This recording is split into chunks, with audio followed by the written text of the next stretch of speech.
Start. A Fellow Traveler, written by A.G. Gardner, one of the famous essayists.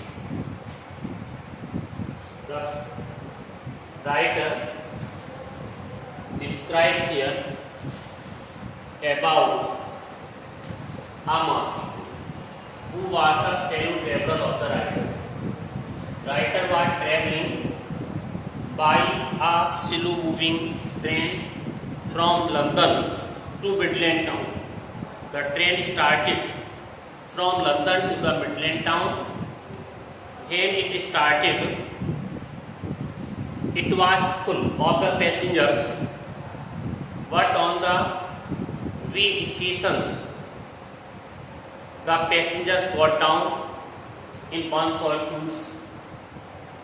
When the train left the outer ring of London, the writer was left alone. There was no one in the compartment. Writer thought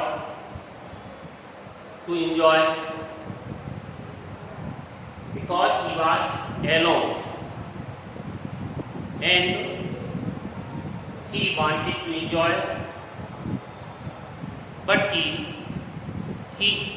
did not do anything. He thought many ideas because he says here that there was a pleasant sense of freedom about being alone in the compartment. He could do anything what he wished.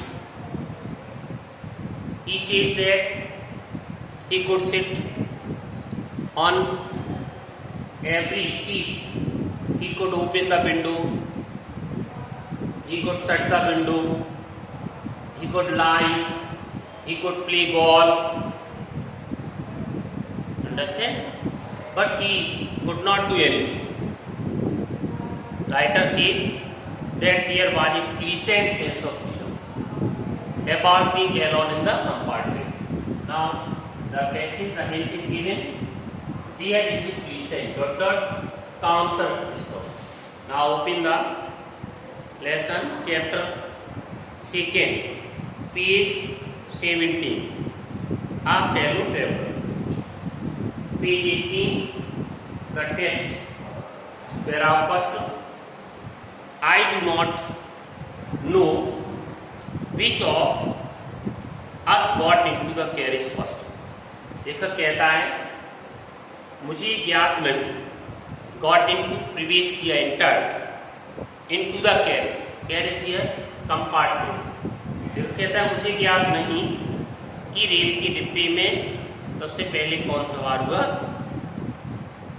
Indeed means वास्तव में, really I did not know, मुझे ये भी ज्ञात नहीं था कि was in the carriage, कि वह रेल के डिब्बे में पहले से ही था। At all for some time, उस समय से पहले से ही था वो, मुझे पता नहीं। It was the last train from London to Midland town, London से प्रारंभ होने वाली और मिडलैंड टाउन जो मध्यवर्ती क्षेत्र था शहर से बाहर का, वहाँ तक चलती थी। तो ये लास्ट ट्रेन थी लंदन से जाने वाली, आई स्टॉपिंग ट्रेन। देखा कि यहाँ पर डिस्क्राइब कर रहा है अबाउट द ट्रेन के बारे में कि ये स्टॉपिंग ट्रेन थी, हर स्टेशन पर रुकने वाली थी। एट इनफिनिटिवली लीजरली ट्रेन, इनफिनिटिवली अत्यधिक लीजरली फुर्सत वाली गाड़ी थी।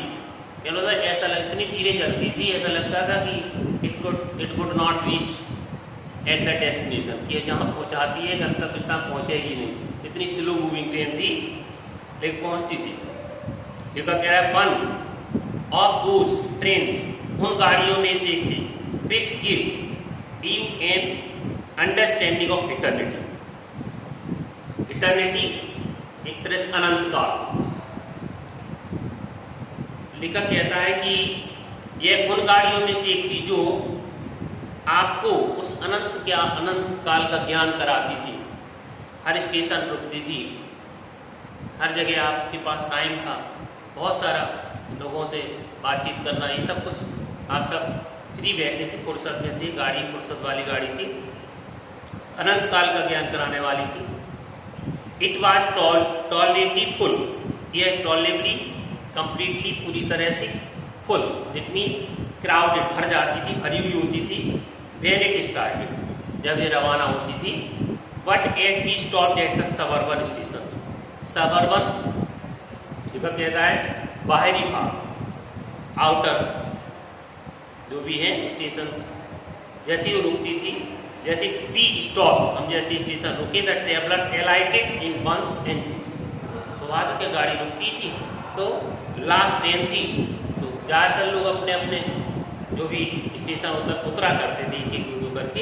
एंड बाय द टाइम, और उस समय तक जब लास्ट आउटर रिंग पर गाड़ी पहुंच गई, we had left the outer ring of London, बाहरी भाग, लंदन की सीमा के बाहर जैसे लेखक पहुंचा, गाड़ी पहुंची, कहता आई वाज एलोन, मैंने सोचा मैं अकेला रह गया कि खाली हो गया, और रेदर आई थॉट, या फिर मैंने अकेला, या तो वास्तव में अकेला रह गया था, या मैंने सोचा ही कि मैं अकेला था। There is a pleasant sense of freedom, लेखक कहता है कि अकेले होने का जो प्लीसेंट सेंस ऑफ फ्रीडम, जो सुखद प्लीसेंट सेंस अनुभूति होती है स्वतंत्रता की, about being alone in A carriage, एक रेल के डिब्बे में अकेले हुआ और उस वक्त बड़ी सुखद अनुभूति होती है, दैट इज जॉल्टिंग। क्यों?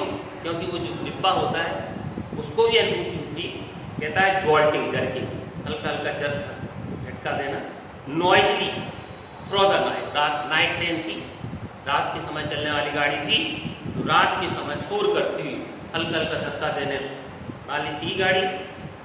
इट इज लिबर्टी एंड अनरिस्ट्रेंट, और बड़ी स्वतंत्रता भी थी इसमें, अनरिस्ट्रेंट फ्रीडम, आजादी भी थी। क्यों? There was no one could object you are free to do anything, देखा कहता आजादी थी, इन ए वेरी एग्रीएबल, मतलब स्वीकार्य थी, कोई विरोध नहीं, नो ऑब्जेक्शन, आप जो चाहो कर सकते हो, ऐसी आजादी थी। You can anything in life, और आप जो चाहते थे, जो पसंद करते थे आप कर सकते थे। You can talk to yourself, आप अपने आप में जोर से बात कर सकते थे, लाउड एज यू प्लीज, जितना चाहो। And no one will hear you, कोई आपको सुन भी नहीं पाए। You can have the argument out with John, एक काल्पनिक नाम है जॉन का, आप जॉन से तर्क भी रख सकते थे। एंड रोल इन ट्रम्पेंटली विक्टोरियसली, बड़ी विजय गर्व के साथ, इन द डस्ट, से धूल में, है ना, रॉल पूरी तरह से हरा भी सकते थे। Without fear of counter stroke means बदले में आक्रमण, बिना किसी बदले के में आक्रमण के डर के आप उसको धूल भी चटा सकते थे। You can stand on your head, आप अपने सिर के बल भी खड़े हो सकते थे। And no one will see, कोई आपको देख भी नहीं सकता था। यू कैन सिंग, आप गा सकते थे, डांस नाच सकते थे। टू स्टेप और प्रैक्टिस अ गोल्फ स्ट्रोक, और आप गोल्फ का खेल में जो स्ट्रोक अटैक किया जाता है वो भी आप गोल्फ का खेल अभ्यास भी कर सकते थे। और प्ले मार्बल्स, कंची भी खेल सकते थे on the floor, without let or hindrance, बिना किसी रोकथाम के, बिना किसी बाधा के। You can open the window, आप खिड़की खोल सकते थे। Shut it without provoking a protest, बिना किसी विरोध की उकसाए हुए आप जो है खिड़की खोल सकते थे। You can open both Windows, आप दोनों खिड़की खोल सकते थे। शट बोथ, दोनों ही बंद रख सकते थे। Indeed you can go on opening, आप उन्हें खुली रहने दे सकते थे। एंड शटिंग, बंद ही रहने दे सकते थे। Them a sort of festival of freedom, एक तरह स्वतंत्रता का जैसे उत्सव होता है उसकी भांति आप उन्हें खुली जैसा चाहो वैसा कर सकते थे। You can have an corner, you choose, और आप कोई सा कोना आप टर्न कर सकते थे, यू चूज, जो आप सेलेक्ट करो। And try all of the winter, और बारी बारी हर कोने में खेल सकते थे सभी।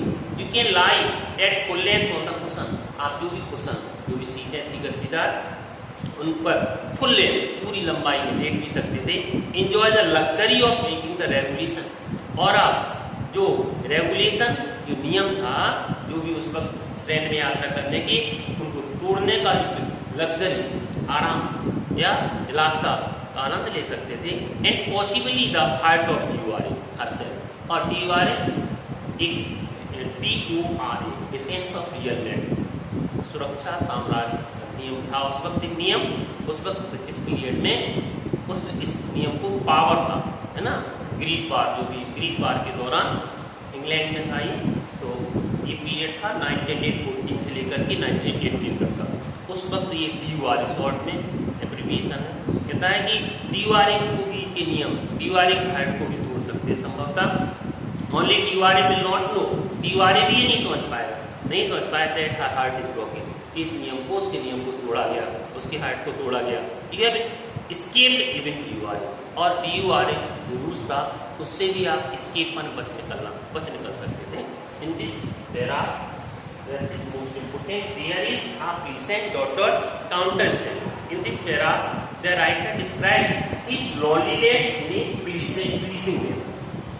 और उसी तरीके से थोड़ा बड़ा बोलना है, तो writer was traveling from London to Midland town, he was left alone, understand, and there is a pleasant sense of freedom about being alone in the compartment. Now here he describes the advantage.